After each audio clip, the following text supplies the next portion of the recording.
tell me about this initiative, because it's all to do with, you know, kids and work experience at schools. And this is something that really resonates with me, because I was talking about it just last night at home. My son is, coming into year 10, soon to be 15, and this is about the time when they start thinking about work experience and work placements.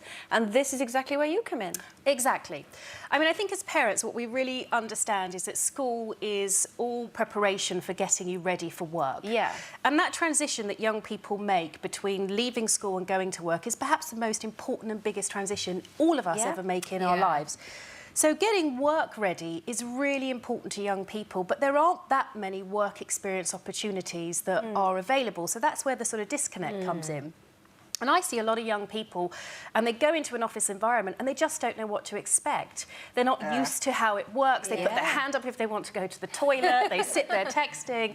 So it's really important that's what work experience is. It is. It's about giving you an insight into the world of work, and also to work out what things you don't know about, so you can brush up on the things that you do need. So if they say go to HR, you're like, what's HR? Exactly, exactly. So Life Skills is a programme that's set up to help people get ready for work. It's not supposed to replace work experience, but it is supposed to help people that can't get a work experience opportunity. It's a great idea, It's sort of like it's better than nothing, and it's a really good idea. But why don't more businesses offer work experience? It's almost like it should be law. Well, it's interesting that nearly 70% of businesses think that work experience is really valuable, but not very many of them offer it. Right. And I think it's pretty much because there's a lot of fear about what you do with a 15-year-old, how do you put together an opportunity.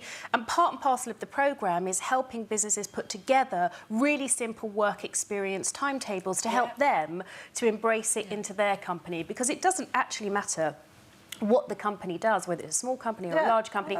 Just getting a young person ready for work is such hugely rewarding, not only for you. Exactly. Learning also, which I suppose in a way, having seen that video now, learning how to read people's expressions as well. Communicate. Exactly. Learning, and I think learning about resilience and learning to push yourself and put yourself forward. I mean, one of the other things that the Life Skills programme does is it helps people put together a CV, gives them interview techniques, because if you have those extra skills and you know how to write a CV that will stand out, so much the better for you. So work really hard at school, but actually having the skills to get a job is something completely separate. Does it also help them be realistic? Because I know a lot of young people, you know, and obviously I've had this discussion with my son and his friends, and what do you want to be when you grow up, and where are you heading towards?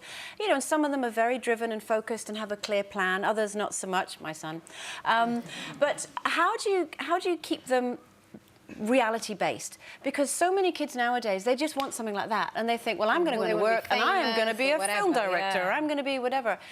Is this something that will help them understand that you will be making tea, you will be filing and photocopying, and it's up to you to absorb what's happening around you. No one's just going to hand it to you. Well, I think we all know that a career lasts a lifetime, and you really do have to start at the bottom. But I think the key thing to think about is not where you start. As we were saying earlier, it's about where you end up. And the first job is you're already on that ladder.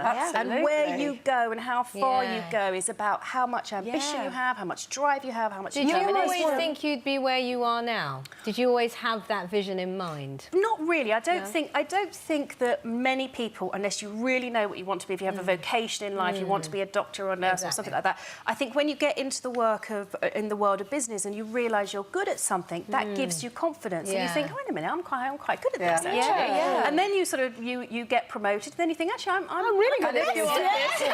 All of those skills you learn. So if you're reliable, you know, punctual, hardworking, dedicated, willing, and all of those things will get you the next job. And remember, if you're a young person, businesses are only as good as the people who work there. So we all want really good people. And being enthusiastic and coming to work with a smile on your face, being prepared to get involved, being prepared to share your opinions, being prepared to communicate and work together as a team, those things are hugely important, because at the end of the day, people do business with people, and particularly people they like. We get some pretty fabulous guests here on Loose Women. There's plenty more where that came from. Just click here to watch more interviews with a whole range of famous faces.